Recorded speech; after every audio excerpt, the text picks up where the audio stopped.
arrancar con una historia que sucedió en mi familia. No me pasó a mí, pero pues sí me la sé porque pues, le pasó a mi hermana mayor y tiene que ver con mi mamá. Bueno, hay varias historias, pero yo contaré esta, que es la primera que me acordé ahorita.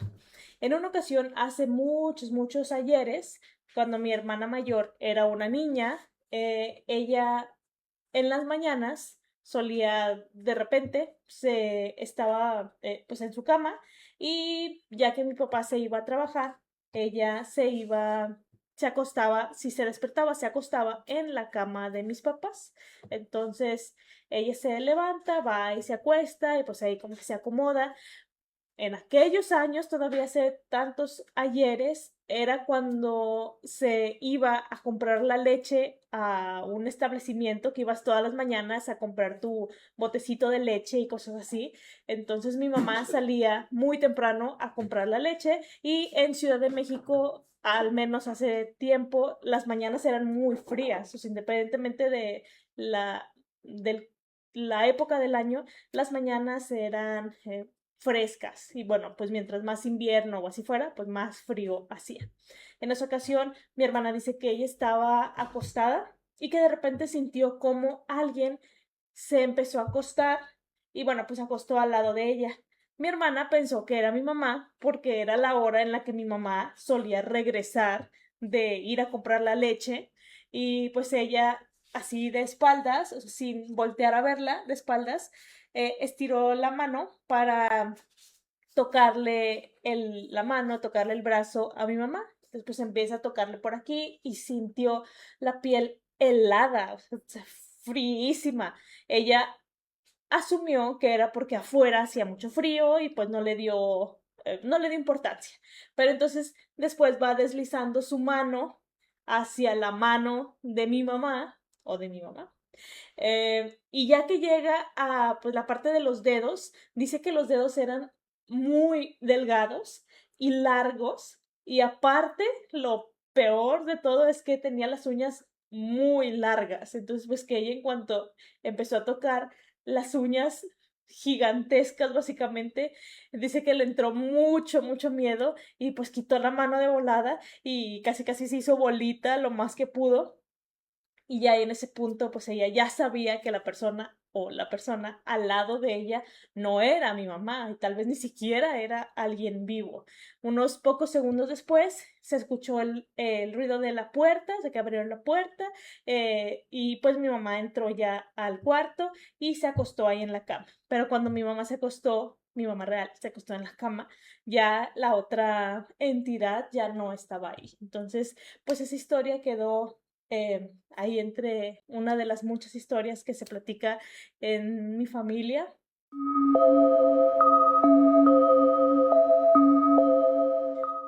Todo comenzó en un tramo olvidado de la carretera que serpentea entre Pachuca y Real del Monte. Era una ruta que conocíamos de memoria mi padre y yo, pues viajábamos 2 veces al mes para visitar a mi madre. Antes íbamos cada fin de semana, pero su enfermedad nos obligó a espaciar un poco más las visitas, dejando la casa de mi infancia con un poco de aire de melancolía. Aquella tarde, el destino decidió detenernos. Apenas salimos de las últimas curvas de la montaña cuando el viejo sedán de mi padre empezó a escupir vapor. Se había sobrecalentado. Nos detuvimos a la orilla del camino, flanqueado por pinos densos y una niebla que empezaba a bajar como si fuera una sábana. Mientras mi padre luchaba con el radiador, yo me bajé del vehículo para distraerme un poco. No te alejes, hijo, me advirtió mi padre sin levantar mucho la voz. Yo me quedé cerca de los árboles, pateando algunas piedras y ahí perdiendo el tiempo, hasta que un escalofrío me recorrió por la nuca. Entre la penumbra de los troncos, a unos metros de distancia, la vi. Era una mujer. Vestía de luto riguroso, un vestido negro que parecía absorber la poca luz que quedaba. Su cabeza estaba cubierta por un velo denso, dejando al descubierto un solo rostro de palidez irreal. y ella me sonreía. Era una sonrisa un poco tierna, pero tan profunda que resultaba antinatural. Tenía las manos cruzadas sobre el pecho en posición rígida, casi como un cadáver en un ataúd. No sentí miedo en ese momento, sino como una especie de fascinación hipnótica. Mi padre gritó que el carro estaba listo y la visión desapareció.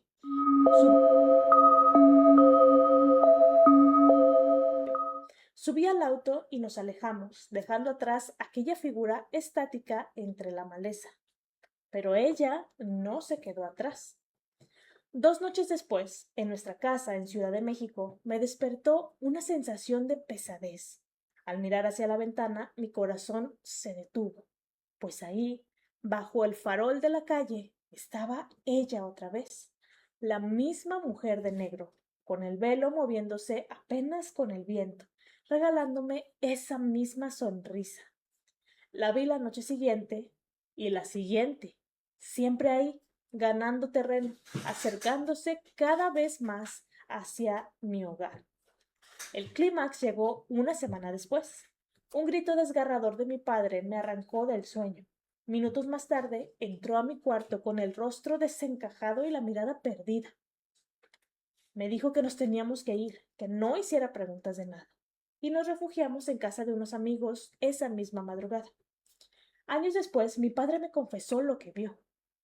Se había levantado al baño y en la oscuridad del pasillo, justo frente a la puerta de mi habitación, se topó con esa mujer. Estaba ahí, levitando apenas unos centímetros sobre el suelo, con las manos en el pecho y esa sonrisa de ternura macabra, esperando el momento exacto para entrar a mi habitación. Mi abuela, mujer de fe y de campo, tuvo que rezarme durante noches enteras para limpiar el rastro de esa entidad. Según cuentan en los pueblos cercanos al Real del Monte, es que es ese fantasma de una madre que perdió a sus hijos en un barranco cerca de las curvas donde la vi por primera vez. Dicen que murió buscándolos y que, incluso después de la muerte, su alma sigue recorriendo el bosque, confundiendo a hijos ajenos con los suyos propios. Aquella tarde en la carretera, ella decidió que yo sería su hijo, y mi abuela siempre me lo advirtió. Nunca te dejes llevar por esa sonrisa. Esa ternura no es amor, es el hambre de un alma que quiere arrastrarte con ella hacia el vacío. Hasta el día de hoy, si pasas por esas curvas al caer el sol y pones atención entre los árboles, podrás ver un velo negro ondeándose. Si la ves, no le sonrías, no te detengas, porque una vez que te elige, no descansará hasta estar frente a tu cama.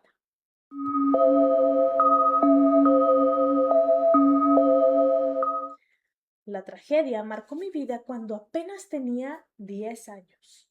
Mi madre fue arrebatada de nuestro lado de la forma más cruel imaginable. Los culpables, queriendo borrar cualquier rastro de su pecado, arrojaron su cuerpo a un paraje desolado, a las orillas de un río seco, muy lejos de nuestra casa. Pasamos 10 días de agonía. Las autoridades no tenían pistas, y el silencio del desierto parecía burlarse de nosotros. Fue entonces cuando mi abuela, en un acto de absoluta desesperación, acudió con la curandera de un pueblo vecino. La mujer, tras tirar las cartas y entrar en un trance profundo, empezó a describir un lugar que no conocía. Un recodo del camino flanqueado por piedras calizas y un sauce llorón partido por un rayo. Ahí está, dijo la vieja, cerca del agua que ya no corre, esperando que alguien la lleve a casa. Mis tíos fueron hasta allá y, tal como lo dijeron las cartas, encontraron el cuerpo. Aquel lugar se convirtió en una herida absoluta y abierta para la familia, un secreto que guardamos bajo llave en el rincón más oscuro de nuestra memoria. Años después, la vida me llevó a casarme con un hombre que no era de aquí. Él venía de fuera y consiguió un empleo en las minas de plata de la región. Para llegar a su turno, mi esposo tenía que transitar cada noche por esa carretera solitaria, pasando exactamente frente al lugar donde muchos años atrás habían hallado los restos de mi madre. Yo nunca le dije nada, solo sabía que ella había muerto cuando yo era niña. Los detalles del hallazgo eran una sombra que no quería despertar, hasta que una madrugada él llegó a casa con el rostro pálido y las manos temblorosas. Me dijo que le había pasado algo horrible en la carretera, que le daba pena y hasta miedo contármelo. Pero después me narró que, al salir de su turno de noche, las luces de la camioneta iluminaron a una mujer en la orilla del camino. Ella estaba sola, envuelta en el polvo del desierto, levantando la mano desesperadamente pidiendo un aventón. Mi esposo, presa del pavor instintivo que se siente en esos caminos, no se detuvo, pero antes de acelerar escuchó un lamento que se filtró por el vidrio. Ayúdame a llegar al pueblo. Mis niñas me esperan. Eso, dijo la mujer. Yo le pregunté que cómo era ella, sintiendo que el aire se me escapaba de los pulmones. Conforme él la describía, sentí que el suelo bajo mis pies desaparecía. Describió su cabello oscuro, su estatura menuda y con una precisión aterradora detalló la blusa de encaje bordado y los colores de la falda que vestían el último día que salió de la casa. Era la misma ropa con la que la enterramos. Desde entonces vivo con un martirio constante. Sé que mi madre no ha podido cruzar el umbral. Se dice que en la zona que varios mineros han visto a esa misma figura pepenando y, perdón, han visto a esa misma figura penando entre los matorrales, siempre en busca de un camino de vuelta que ya no existe.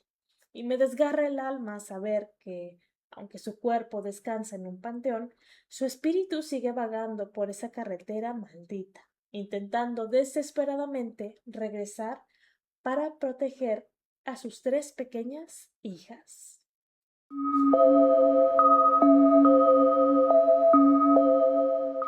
Dicen que los niños son como esponjas, no solo para el aprendizaje, sino para las energías que fluyen en los lugares que habitamos.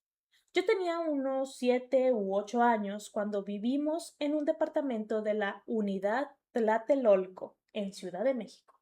Era el primer hogar de mi familia, un lugar lleno de largos pasillos y ecos persistentes que aún conservo en mi memoria, aunque el recuerdo que estoy a punto de narrar no es precisamente hermoso. Eran los años 90. Recuerdo una noche de reunión familiar. El humo del cigarro y el sonido de las fichas de dominó llenaban el comedor donde los adultos reían. Mis primos y yo nos habíamos adueñado del pasillo, ese territorio intermedio entre la luz de la fiesta y la oscuridad de las recámaras. Yo jugaba con mis Magic Barbies, esas figuritas de plástico que todos coleccionábamos. El set incluía un pequeño espejo ovalado. Yo era una niña vanidosa y me encantaba mirarme en él. Aquella noche apoyé el espejito contra el zoclo de la pared. Me observaba mientras acomodaba mis juguetes, pero de pronto el ambiente se volvió helado. En el reflejo, mi rostro, pálido enmarcado por mis rizos negros, empezó a transformarse. Mi imagen se quedó petrificada, mientras yo seguía moviéndome. Mi otro yo, dentro del espejo, me lanzó una mirada de odio puro y un odio antiguo, una expresión siniestra que no pertenecía a una niña de 8 años. Mi corazón golpeó mi pecho con violencia. Salí corriendo por el pasillo hacia el comedor, buscando el refugio de mi madre. La vi ahí, sentada, con sus cartas en la mano, pero su figura se sentía extraña, como si fuera una proyección vieja.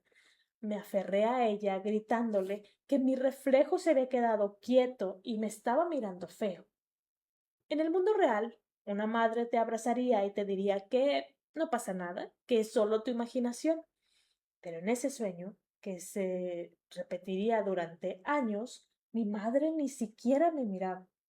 Se inclinó hacia mi oído y con una voz extraña me susurró: Cuida tu espalda, hija. Si el reflejo te alcanza, lo perderás todo. Desperté gritando, empapada de sudor, en la habitación que compartía con mi hermanita. Mis padres corrieron a consolarme, pero ¿cómo le explicas a los adultos que tu propia madre te advirtió en sueños que una doble quería robarte tu vida? Mis padres pensaron que yo era una niña nerviosa y que, pues, sabía que si mentía me iría mal. Yo no volví a tocar ese espejo.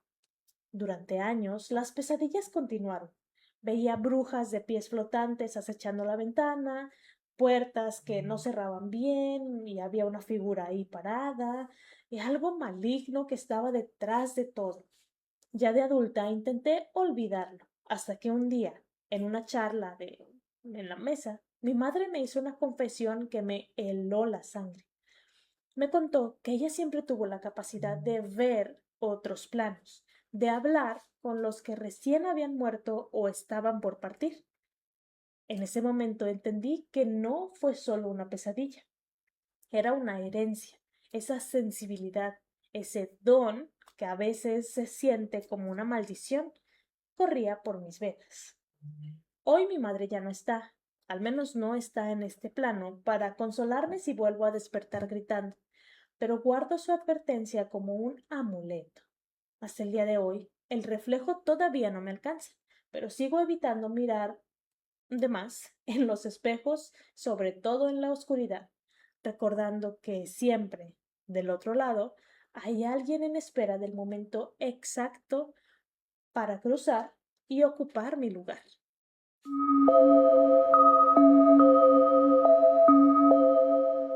Esta historia le ocurrió a mi hermana cuando era apenas una niña de 3 años, pero hoy, que ella ya es madre, la pesadilla parece haber cobrado un nuevo y aterrador sentido.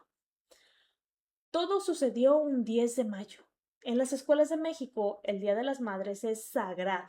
Festivales, bailables y caos. Mi hermana y yo, de 8 y 9 años, estábamos listas para salir al escenario. Mi papá, que se ganaba la vida como fotógrafo de eventos, se estaba bañando para alcanzarnos en la escuela con todo su equipo. Antes de irnos, mi mamá le gritó desde el pasillo, a través de la puerta del baño, que ya nos adelantaríamos, que si él se llevaba a la niña pequeña cuando tuviera que irse a la escuela. Mi papá le contestó que sí, que él se la llevaba y que nos veía allá. El festival transcurrió entre música y aplausos. Cuando terminó nuestra participación, buscamos a mi papá entre la multitud y lo vimos a lo lejos disparando ráfagas con su cámara, pero nuestra hermanita no estaba con él. Corrimos a preguntarle en dónde lo había dejado, pensando que tal vez estaba con algún tío. Mi papá nos miró confuso y un poco pálido y nos preguntó que de qué hablábamos. Si cuando él se estaba bañando, eh, mi mamá fue a tocarle la puerta y dijo, no te preocupes, yo me llevo a la niña. El pánico se apoderó de nosotras. Salimos disparadas hacia la casa. Al abrir la puerta, un llanto desgarrador nos guió hasta el fondo del cuarto. Encontramos a mi hermana escondida bajo las cobijas, temblando. Cuando finalmente pudo hablar, nos contó algo que nos heló la sangre. Dijo que, mientras estaba sola, una criatura del tamaño de un niño, pero cubierta de pelo negro y grueso, apareció en su habitación. El ser brincaba de una cama a otra con una agilidad inhumana, haciendo señas con sus manos largas y con garras sucias para que ella lo siguiera. Él le decía que se fuera con él. En cuanto entramos a la casa, la criatura desapareció por la ventana. A partir de ese día la casa nunca volvió a ser la misma. Los juguetes amanecían en lugares imposibles y se escuchaban risas infantiles en las habitaciones vacías. Pero lo más aterrador ocurrió décadas después. Mi hermana creció y se convirtió en madre. Cuando su hijo cumplió los 3 años, la misma edad que tenía ella en aquel festival, el niño empezó a negarse a entrar al cuarto de su madre. Él no sabía nada de aquella historia, pero lloraba cada vez que se acercaba a la puerta. Él decía que había un monstruo debajo de la cama de su mamá. Se asomaba, me llamaba y decía que el monstruo le indicaba que lo siguiera. Fue entonces que entendimos que esa entidad, ese duende o chaneque o como le quieran llamar, ese que intentó llevársela a ella mediante un engaño, no se había ido nunca. Se había quedado en espera en las sombras de su propia casa, aguardando pacientemente a que la siguiente generación tuviera la edad perfecta para terminar lo que empezó aquella tarde del Día de las Madres.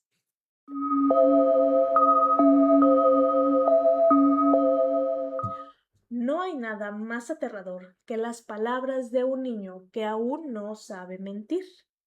Mi hijo empezó a decirle a mi esposo que tenía miedo de la otra mamá.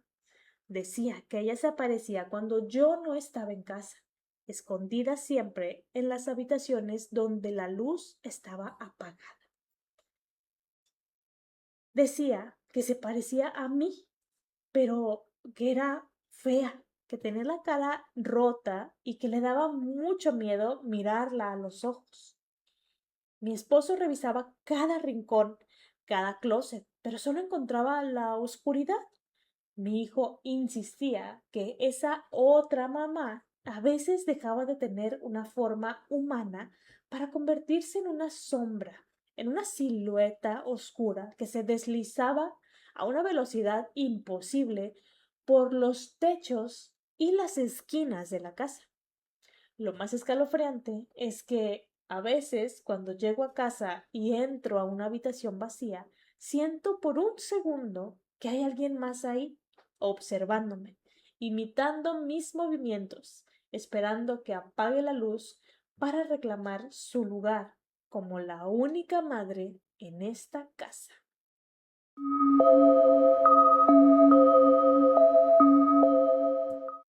Era mayo de 2019, el primer día de las madres que pasaría sin ella.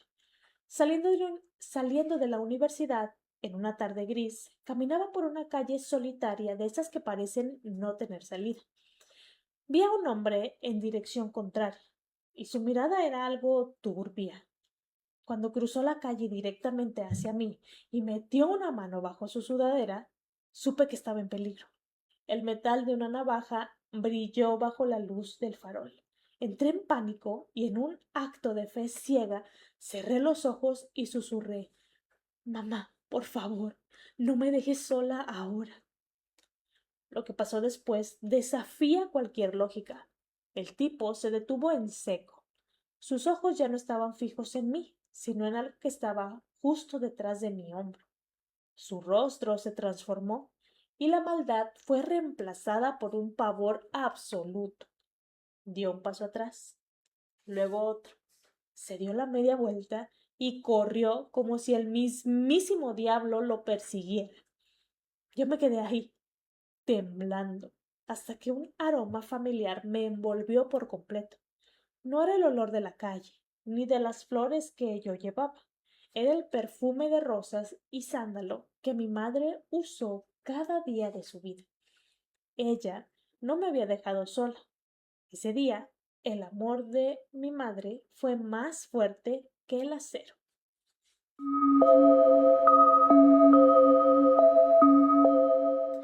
Hay sueños que no son proyecciones del alma, sino mensajes que logran cruzar el umbral. Mi madre lo supo de una manera muy cruda. Poco después de que mi abuela falleciera, se le apareció en un sueño, pero no había paz en su rostro, solo urgencia. Dile al gordo que no se olvide de su pastilla. Dile al gordo que no se olvide de su pastilla, repetía una y otra vez. El gordo era mi tío, quien había cuidado de mi abuela hasta el último aliento. A la mañana siguiente del sueño recibimos la llamada. Mi tío estaba en urgencias. Había olvidado sus medicamentos y su cuerpo casi colapsaba. Pero lo peor estaba por venir. Meses después, la abuela regresó al sueño de mi madre, pero esta vez no había advertencias para otros. He venido por ti, le dijo. Estate lista. Casi es hora de irnos. Mi madre despertó llorando, diciendo que no quería dejarnos solas, pero la muerte ya había tocado a su puerta. En unos pocos días, un cáncer fulminante se la llevó. Años después, durante una parálisis del sueño, vi a mi madre parada en el umbral de mi cuarto. Estaba rígida, la mirada clavada en mí, sin parpadear. Pero no sentí amor, más bien sentí terror. Algo en mi interior gritó, esa no es mi mamá. Era una burla, un ente maligno usando su rostro para alimentarse de mi duelo. Solo cuando logré gritar, tú no eres ella, la visión se deshizo, dejando tras de sí un frío de tumba que duró varios días en irse.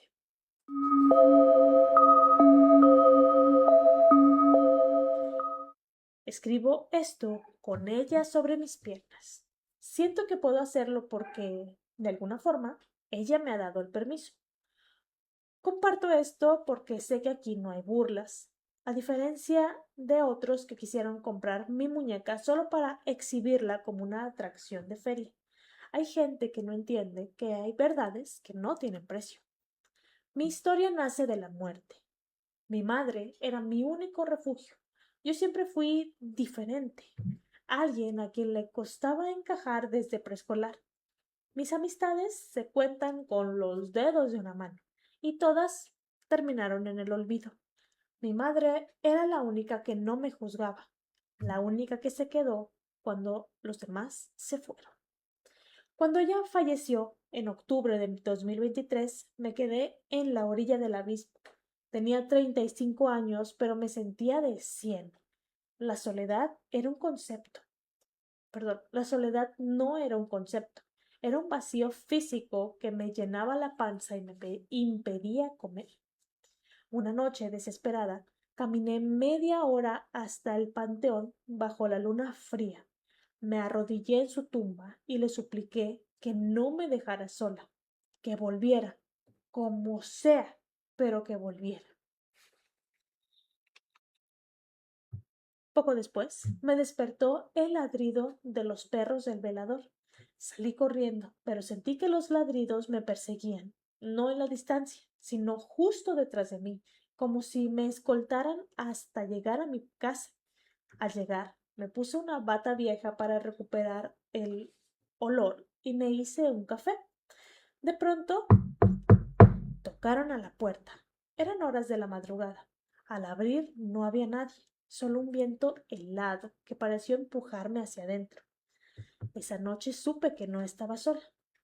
Días después encontré una caja en el closet que se movía sola. Dentro, entre ropa vieja y recuerdos rotos, había una muñeca, una figura vieja, pasada de moda, que parecía respirar bajo el peso de los suéteres. Recordé que en esos temas hay que dar permiso, así que se lo dije en voz alta. Sé que estás aquí y te dejo entrar. Desde entonces, la muñeca no se separó de mí, pero algo estaba mal. Por más que yo intentaba dormir con ella, la muñeca siempre amanecía bajo la cama, escondida en la oscuridad más absoluta. Entendí que ella prefería las sombras, así que le hice un rincón en el armario con agua y una cobija. Una madrugada, una voz salió del closet. Martina, ¿me escuchas? Era la voz de mi madre. Quise abrir la puerta para abrazarla, pero ella gritó, ¡No abras! Solo así. En la oscuridad estoy mejor. Con el tiempo, la voz me pidió ver. Espera, es que se escuchan ruidos, pero estoy aquí sola. Bueno, quién sabe. Con el tiempo, la voz me pidió ver a mi sobrino Alexis, un niño de 2 años que apenas si la conoció. Invité a mi hermana a la casa, ocultándole la verdad. Cuando llegaron, dejé a la muñeca en la sala. El niño, al poco rato, entró gritando a la cocina. ¡Hay una señora fea en el cuarto! ¡Tiene la piel manchada! Mi hermana, entre burlas y un poco de miedo, fue a revisar. El niño señaló bajo la cama. El grito que soltó mi hermana todavía resuena en las paredes de esta casa. Salió huyendo con el niño en brazos y nunca volvió a contestarme, hasta que un día me escribió lo que vio. Bajo la cama había una mujer de ojos desorbitados y piel viva, al rojo vivo, peinado con dedos esqueléticos, peinando con dedos esqueléticos el cabello de la muñeca mientras sonreía con una boca que parecía un pozo negro. He perdido a mi familia, pero tengo a mi madre, o al menos eso quiero creer. Las vecinas dicen que cuando yo no estoy, ven a una mujer asomada en las ventanas con una muñeca en brazos. Yo solo sé que ahora no dejo ni puertas ni ventanas abiertas. No por miedo a lo que esté afuera, sino porque no quiero que mi madre se vaya. Aunque últimamente me inquieta algo. Por más que la encierro en el armario, siempre la encuentro parada junto a la puerta principal, como si lo que entró en esa noche del panteón ya no quisiera solo estar conmigo.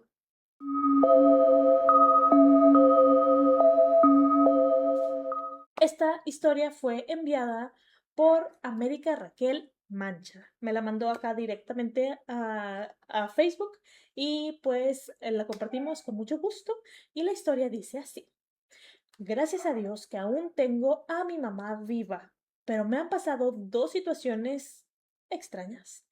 Una de ellas fue que cuando me quedé dormida en un microbús, de repente escuché Raquel en un grito con la voz de mi mamá. Desperté y me di cuenta de que el microbús se había quedado en medio de las vías del tren y éste se estaba acercando. Todos los pasajeros ya habían bajado y nadie me habló para bajarme, ni para despertarme. Después me levanté para salir del micro y en eso el chofer, que aún estaba intentando echar a andar el micro, lo hizo encender y pudo moverlo a tiempo. Mi mamá es la única que me dice Raquel y yo escuché su grito. Eso me alertó y me hizo ver la situación en la que estaba.